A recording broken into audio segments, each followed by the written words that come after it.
Hello friends, मैं Harish Sharma building संचालन channel से एक बार फिर आपके साथ। Friends, HVAC interview 3 means HVAC related जितने भी क्वेश्चंस होते हैं उस जो इंटरव्यू में पूछे जाते हैं उनसे रिलेटेड ये तीसरा इंटरव्यू है या तीसरी वीडियो है। मैं इससे पहले 2 वीडियो इस पर बना चुका हूँ, HVAC इंटरव्यू 1 और इंटरव्यू 2। आप उनको भी देख सकते हैं मेरी चैनल की प्लेलिस्ट में। फ्रेंड्स, ये आज करीब 14 क्वेश्चंस हैं जो मैं यहाँ लेकर के आया हूँ और आज ये ऑपरेटर और सुपरवाइजर के लिए, जो भी ऑपरेटर हैं या ऑपरेटर से सुपरवाइजर होने वाले हैं या जो असिस्टेंट है वो ऑपरेटर बनने वाले हैं या ऑपरेटर का कहीं और इंटरव्यू देने वाले हैं, उनके रिलेटेड ये बहुत ही इंपॉर्टेंट वीडियो होगी क्योंकि इसमें बहुत ही अच्छे क्वेश्चंस मैं लेकर के आया हूँ जो उनको बहुत उपयोगी होंगे। आइए फ्रेंड्स, वीडियो को करते हैं स्टार्ट।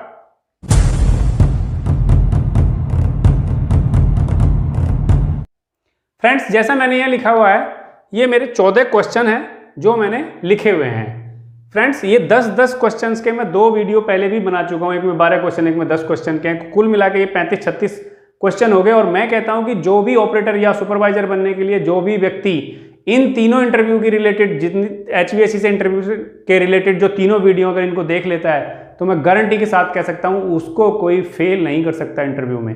ये 30-35 क्वेश्चन है, इनसे बाहर कभी नॉर्मली नहीं पूछा जाता। फ्रेंड, पहला क्वेश्चन है AHU व FAAHU क्या है। देखिए फ्रेंड्स, मैंने 2 चीजें लिखी हुई हैं, AHU और FAHU क्या है। फ्रेंड्स, TFA आपने सुना होगा, तो उसके बारे में मैं ट्रीटेड फ्रेश एयर पहले बताया था, उसी से रिलेटेड है। AHU आप लोग जानते हो, AHU means air handling unit, यानी जो भी चिल्ड वाटर जाता है वो फ्लोर पे ऊपर चला जाता है और वहां जो एयर होती है, कॉइल में चिल्ड वाटर घूमता है और जो हमारी एयर है वो कॉइल से टकरा करके हम डक्ट के थ्रू अंदर फ्लोर में भेजते हैं। यही काम करता है हमारा AHU यानी एयर हैंडलिंग यूनिट, जो हमारी हवा को हैंडल करता है या सर्कुलेट करने का काम करता है, वही कहलाता है AHU। दूसरा है FAHU।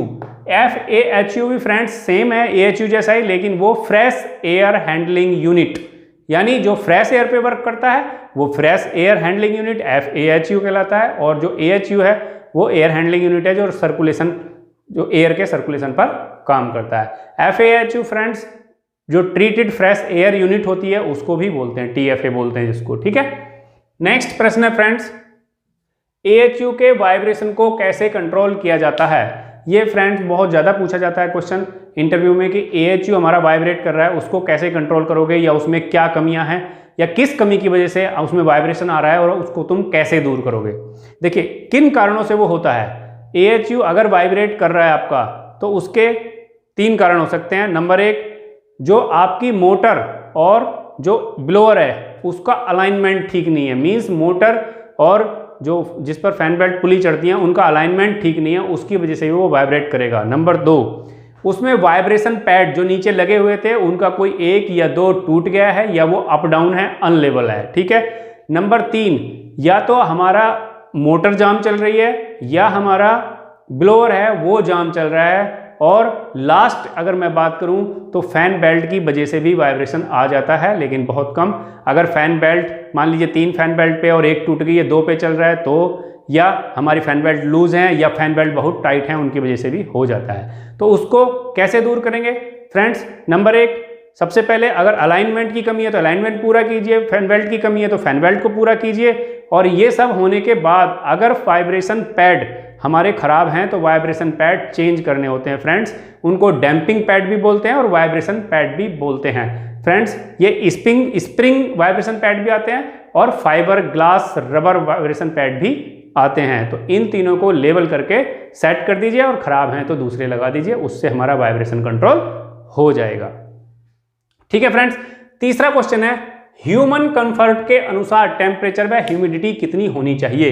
फ्रेंड्स, कई तरीके से ये क्वेश्चन पूछा जाता है कि नॉर्मली कोई इंटरव्यू में तो नॉर्मली पूछ लेते हैं भाई टेम्परेचर कितना रखना चाहिए, ह्यूमिडिटी कितनी रखनी चाहिए। तो फ्रेंड्स जो सही क्वेश्चन वो यही है कि ह्यूमन कंफर्ट के अनुसार, यानी जो इंसान या ह्यूमन आदमी या लेडी जो भी है उसके अंदर, फ्लोर के अंदर ह्यूमन बीइंग बैठे हुए हैं, उनको कितना कंफर्ट मीन जिसमें आराम महसूस हो वो कितना होना चाहिए। तो अगर हम टेम्परेचर की बात करते हैं तो ह्यूमन कंफर्ट के अनुसार 23 डिग्री +-2, 2 डिग्री ऊपर या 2 डिग्री नीचे, 23 डिग्री सेंटीग्रेड कंफर्टेबल जोन के अंदर आता है और बहुत ही सही टेम्परेचर होता है। 23 से 2 डिग्री ऊपर यानी 25 डिग्री भी चल सकता है, और 23 से 2 डिग्री नीचे 21 डिग्री भी हो सकता है, प्लस माइनस, ठीक है।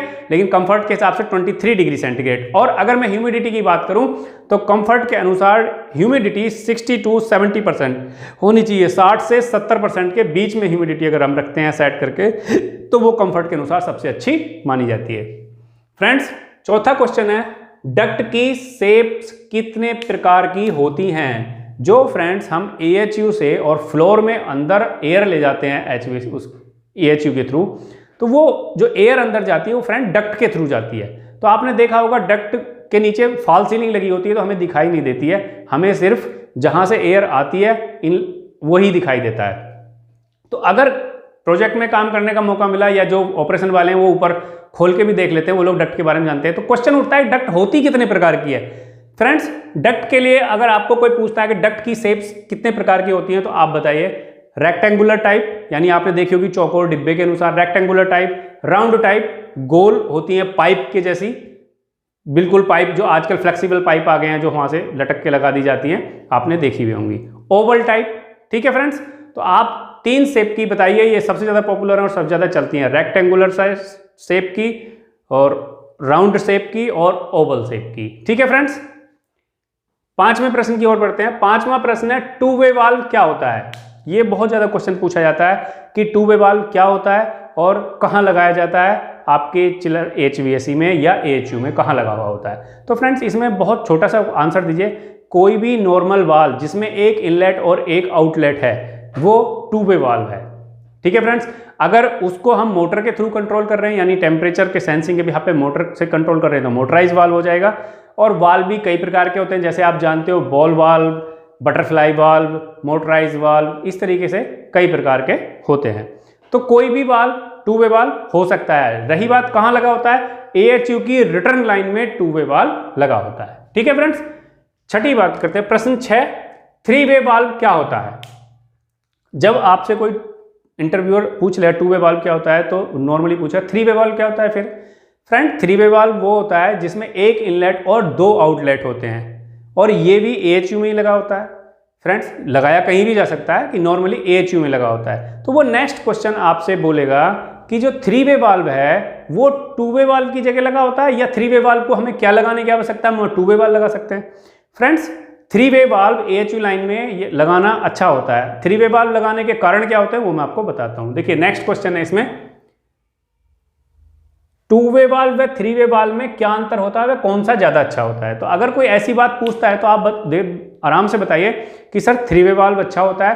क्यों अच्छा होता है? देखिए थ्री वे वाल्व में क्या होता है फ्रेंड्स, एक इनलेट होता है और 2 आउटलेट होते हैं। जो दूसरा वाला आउटलेट होता है सामने वाला, फर्स्ट वाला, वो आउटलेट AHU की कॉइल को जो पानी भेजता है वो होता है, और दूसरा जो होता है, जो सेकंड आउटलेट होता है, उसको हम वहां से रिटर्न लाइन में जोड़ देते हैं, यानी AHU को बाईपास कर सकते हैं। फ्रेंड्स, होता क्या है कि जब हम वाल्व को कम करते हैं, यानी अगर टू वे वाल्व है और वाल्व हमने बंद कर दिया, तो वो क्या करता है, जो पीछे से मोटर चल रही है हमारी प्राइमरी या सेकेंडरी पंप जो चलता है फ्लोर को पानी भेजने के लिए, AHU को जो चिल्ड वाटर की सप्लाई होती है, तो उन पे बैक प्रेशर बढ़ता जाता है। मान लीजिए हमारे 10 AHU एक पंप पर पंप सप्लाई कर रहा है 10 AHU को, अगर 10 AHU में से हमने 5 AHU के जो वाल्व हैं, टू वे वाल्व लगे हैं, वो हमने बंद कर दिए कि 5 AHU हमारे वर्किंग में नहीं है, तो फ्रेंड्स उस पर बैक प्रेशर आएगा, और बैक प्रेशर हमेशा पंप को हार्मफुल करेगा, नुकसान देगा।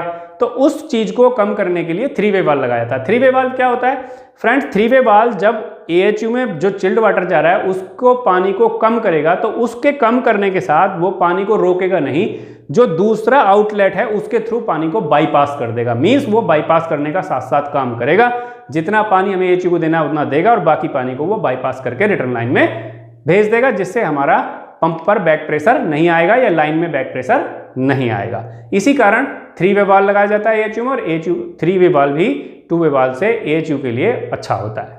ठीक है फ्रेंड्स, प्रश्न नंबर 7 कंप्लीट हो गया। प्रश्न नंबर 8, VAV व CAV क्या होती हैं? फ्रेंड्स देखिए, VAV और CAV अपने आप में ही बहुत बड़ा चैप्टर है, अगर इसको बताया जाए तो बहुत टाइम लग जाएगा, लेकिन अगर इंटरव्यू में आपको पूछता है तो आप ज़्यादा ना बता करके इसमें शॉर्ट में बताइए कि VAV वेरिएबल एयर वॉल्यूम होता है सर, और CAV कांस्टेंट एयर वॉल्यूम होता है। मींस VAV जो होती है वो वेरिएबल एयर वॉल्यूम होती है और उसका टेम्परेचर कांस्टेंट रहता है। मींस किसी भी एरिया को कांस्टेंट टेम्परेचर यानी जो कंफर्ट टेम्परेचर है, हमने उसका टेम्परेचर मान लीजिए 25 डिग्री रख रखा है, 23 डिग्री रख रखा है, तो उस टेम्परेचर को मेंटेन करने के लिए वो एयर फ्लो को कम या ज़्यादा करती रहती है ऑटोमेटिकली, वो होती है VAV।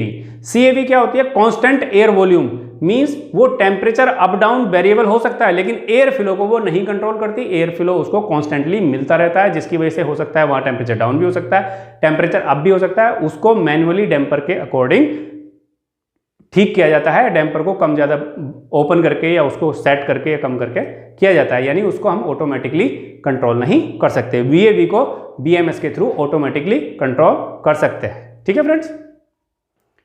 प्रश्न नंबर 9, VFD क्या होती है, वह क्यों यूज की जाती है? फ्रेंड्स वैसे तो VFD के बारे में सभी जानते हैं, लेकिन VFD क्या होती है, वह क्यों यूज की जाती है, अगर ये क्वेश्चन उठता है तो आप सीधा सा बताइए sir VFD variable frequency drive होती है। मींस उसमें हम फ्रीक्वेंसी को कंट्रोल करके किसी भी मोटर की स्पीड को कम या ज़्यादा कर सकते हैं, यानी स्पीड को कंट्रोल कर सकते हैं। ठीक है, और क्यों, कहाँ यूज की जाती है या क्यों यूज की जाती है उसकी बात करते हैं। तो फ्रेंड्स ये AHU में भी यूज की जाती है, अगर एयर फ्लो कम होता है या कम ज़्यादा करता है तो वहाँ से भी कर सकते हैं, और कंडेंसर पंप पे भी यूज की जाती है, और सेकेंडरी पंपों के लिए भी VFD यूज की जाती है। मान लीजिए हमने उसकी फ्रीक्वेंसी 40 पर सेट कर दी तो स्पीड कम हो जाएगी, 50 पर कर दी तो बढ़ जाएगी, यानी फ्रीक्वेंसी को हम कंट्रोल कर उसकी स्पीड को कम कर सकते हैं। ठीक है फ्रेंड्स।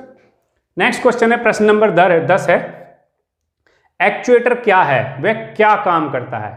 फ्रेंड्स ये एक्चुएटर नॉर्मली जानते हैं सभी लोग HVAC में, लेकिन जब एक अचानक क्वेश्चन आता है तो आदमी बता नहीं पाता कि एक्चुएटर क्या होता है। फ्रेंड्स एक्चुएटर वैसे तो मैकेनिकल डिवाइस है, अगर मैं उसकी परिभाषा की बात करता हूं मैं उसकी, तो एक्चुएटर जो है, एक्चुएटर एक मैकेनिकल डिवाइस है जो इलेक्ट्रिकल एनर्जी को काइनेटिक एनर्जी में बदलता है। मींस वो क्या करता है कि एक साइड से इलेक्ट्रिकल एनर्जी यानी सप्लाई उसको दे दी जाती है 220 वोल्टेज या 24 वोल्टेज जो भी उसमें एप्लीकेबल होती है, और उस एनर्जी को लेके उसको क्या करता है, वो रोटेट करता है, स्पिंडल को रोटेट करता है, जिससे हमारा मोटराइज वाल्व ऑन या ऑफ किया जा सकता है। ठीक है फ्रेंड्स, आप ये चीज़ नहीं बताना चाहते तो आप इंटरव्यू को सीधा बता सकते हैं कि सर जो मोटराइज वाल्व होता है AHU पे लगा हुआ, उसके वाल्व के ऊपर जो इलेक्ट्रिकल पार्ट लगा रहता है जिससे वाल्व को ऑन ऑफ या कंट्रोल या रेगुलेट किया जाता है, वही एक्चुएटर होता है।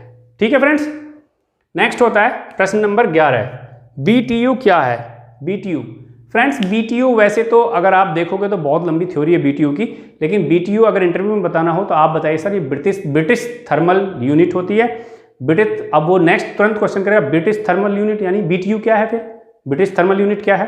तो आप अच्छा 1 डिग्री मतलब 1 डिग्री फ़ारेनहाइट, 1 डिग्री सेल्सियस नहीं। अगर पाउंड की बात कर रहे हो तो फ्रेंड 1 डिग्री फ़ारेनहाइट आपको बोलना पड़ेगा कि 1 पाउंड पानी का टेम्परेचर 1 डिग्री फ़ारेनहाइट कम करने में जितनी ऊष्मा रिलीज होती है उसको हम 1 BTU कहते हैं। और फ्रेंड मैं इसके साथ साथ एक चीज़ और बताता चलूँ कि 1 BTU जो होता है, 1 BTU ये जो होता है 1.054 किलो जूल होता है। ठीक है फ्रेंड्स, 1.054 किलो जूल या 1 BTU इक्वल टू होता है 0.391 वाट में नापते हैं BTU को, या आगे और मैं बात करूं तो 252 कैलोरी। ठीक है, ऊष्मा को कई प्रकार से नापा जाता है, किलो जूल में भी, वाट में भी और कैलोरी में भी। ठीक है, अगर फ्रेंड इसमें मैं और आगे बात करूं तो 1 BTU में 252, अगर 1 BTU में इतना हो गया तो फ्रेंड्स होता क्या है कि आगे 1000 BTU की बात करें तो 1000 BTU में ये 391 वाट होते हैं। फ्रेंड्स ये चीज़ याद रखने की है कि 1 BTU में कितना होता है। ठीक है फ्रेंड्स, आगे आते हैं। नेक्स्ट क्वेश्चन है प्रश्न नंबर 12, TR क्या होता है या TR क्या है? फ्रेंड्स BTU अगर पूछेगा तो TR जरूर पूछेगा। ठीक है, और अगर आपको TR पूछ लिया पहला क्वेश्चन तो TR से रिलेट करके BTU जरूर पूछेगा। ये दोनों क्वेश्चन एक दूसरे से जुड़े होते हैं और हमेशा पूछे जाते हैं। TR क्या होता है? TR को आप तुरंत बोलते हो सर टन ऑफ रेफ्रिजरेशन, तो बोले ये तो आपने परिभाषा बताई, मीन्स आपने इसका फुल फॉर्म बताया, होता क्या है ये बताइए। तो आप उसको बोलिए कि सर टन ऑफ रेफ्रिजरेशन का मतलब हो गया कि 1 टन पानी को TR, एक्चुअली TR जो होती है, TR कैपेसिटी होती है AC की, तो एसी की कैपेसिटी को कैसे डिफाइन करते हैं कि 1 TR वह कैपेसिटी है जो 1 टन पानी को 24 घंटे में 0 डिग्री सेंटीग्रेड का यानी बर्फ जमा दे। अगर पानी 0 डिग्री सेंटीग्रेड तो बर्फ बन जाएगा, बर्फ जमा दे, वह कैपेसिटी 1 TR कहलाती है। ठीक है फ्रेंड्स। और 1 टन पानी कितने लीटर होता है, अगर वो पूछ बैठा तो कि भाई 1 टन पानी मींस आपने यहां देखो 1 टन पानी कितना होता है भाई, तो आप उसको बताइए 1018.32 लीटर कितना होता है, 1018.32 लीटर। लेकिन प्रैक्टिकली 1 टन में हम 1000 लीटर ही बोलते हैं फ्रेंड्स, होता नहीं है, 1018.32 एक्चुअल होता है। ठीक है, नेक्स्ट बात करते हैं types of dampers in HVAC system और AHU में कौन कौन से फिल्टर लगे होते हैं। फ्रेंड्स ये types of dampers in HVAC system में बताने के लिए मैं इसको थोड़ा मिटा लेता हूं, क्योंकि मैं मिटाऊंगा तभी आपको लिख करके इसमें बता सकता हूं कि कौन से और आप उसको जान सकते हैं। यदि कोई ये क्वेश्चन करता है कि डैम्पर कितने प्रकार के होते हैं तो आप उसको 2 ही प्रकार बताइए। Number 1 manually, number 2 automatically. Friends manually damper वो होते हैं जिसको हम मैनुअली या लीवर की सहायता से ऑन ऑफ करते हैं, और ऑटोमेटिकली डैम्पर वो होते हैं जो BMS के थ्रू मोटर लगी रहती है, उन पे उस एक्चुएटर बोलते हैं उसको, जो मोटर लगी रहती है, तो उस मोटर के थ्रू हम उसको डैम्पर को ऑन ऑफ या कम ज़्यादा कर सकते हैं, वो ऑटोमेटिकली होते हैं। फ्रेंड्स यही 2 चीज़ बताइए। अगर वो आगे पूछता है कि कितने प्रकार के होते हैं तो उसमें आप और आगे बता सकते हैं, वैसे डैम्पर बहुत प्रकार के होते हैं। ठीक है, मैं अगर इनमें आगे बात करूं, क्वेश्चन के आंसर आप यही दीजिएगा, लेकिन अगर वो इसमें आगे पूछता है तब आप बताइए कौन कौन से डैम्पर्स होते हैं। देखिए AHU की लाइन में भी फायर डैम्पर होते हैं, नंबर 2 आइसोलेशन डैम्पर होते हैं,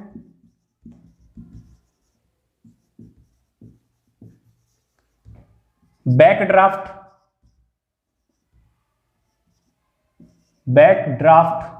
डैम्पर,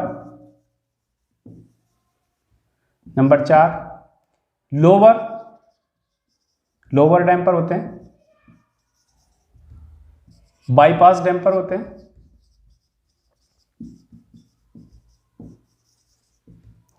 नंबर 6 बैलेंसिंग डैम्पर,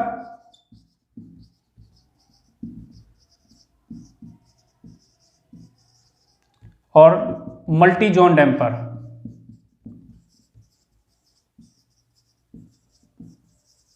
ठीक है फ्रेंड्स, तो ये कई प्रकार के हो गए, लेकिन आप अगर इनको बताएंगे उसको तो वो तुरंत पूछेगा फायर डैम्पर कहाँ यूज करते हो, आइसोलेशन डैम्पर। तो इसमें बहुत सारे क्वेश्चन हो जाते हैं। आप इंटरव्यूअर को हमेशा उतना बताना चाहिए जितना वो जानना चाहता है। अगर आपने अपनी तरफ से कुछ बोला, वो तुरंत आपके क्वेश्चन या आपके आंसर में से क्वेश्चन निकाल लेगा और आपको फंसा देगा। ठीक है, तो ये बात याद रखनी चाहिए। अगर वो पूछता है कि डैम्पर कितने प्रकार के होते हैं, आप 2 बताइए, मैनुअली और ऑटोमेटिकली। ठीक है, अगर वो आगे पूछता है कि भाई मैनुअली और ऑटोमेटिकली हो गए, लेकिन ये हो गए ऑपरेशन के अकॉर्डिंग, लेकिन ये कंस्ट्रक्शन के अकॉर्डिंग या यूजेस के अकॉर्डिंग कौन से होते हैं, तब आप बताइए कि सर फायर डैम्पर होता है, आइसोलेशन डैम्पर होता है, बैक ड्राफ्ट डैम्पर होता है, लोअर डैम्पर होता है, बाईपास डैम्पर होता है, बैलेंसिंग डैम्पर होता है, मल्टी जोन डैम्पर होते हैं। अगर वो इनमें आगे पूछना चाहता है तब आप इनको बताइए। ठीक है फ्रेंड्स, लास्ट क्वेश्चन है मेरा, प्रश्न नंबर 14, AHU में कौन कौन से फिल्टर लगे होते हैं। फ्रेंड्स AHU में 4 तरीके के फिल्टर लगे होते हैं, कभी भी 10 या ज़्यादा मत बताइए। AHU में सिर्फ 4 टाइप के ही फिल्टर लगे होते हैं। नंबर 1 होता है प्री फिल्टर, जिसे हम रीयूजेबल फिल्टर भी बोलते हैं या वॉशेबल फिल्टर भी बोलते हैं। ठीक है, जो आपने नॉर्मली देखा होगा 2 फीट बाई 2 फीट के हिसाब से और करीब 2 इंच मोटा होता है, कपड़ा लगा हुआ होता है उसमें जिग-जैग में। ठीक है, दूसरा होता है friends HEPA filter, high efficiency particulate air filter भी बोलते हैं उसको, और अरेस्टर भी बोलते हैं। ठीक है, हैपा फिल्टर के बारे में अगर डीपली जानना होगा तो फ्रेंड्स आगे वीडियो बनानी पड़ेगी, क्योंकि बहुत लंबा है वो।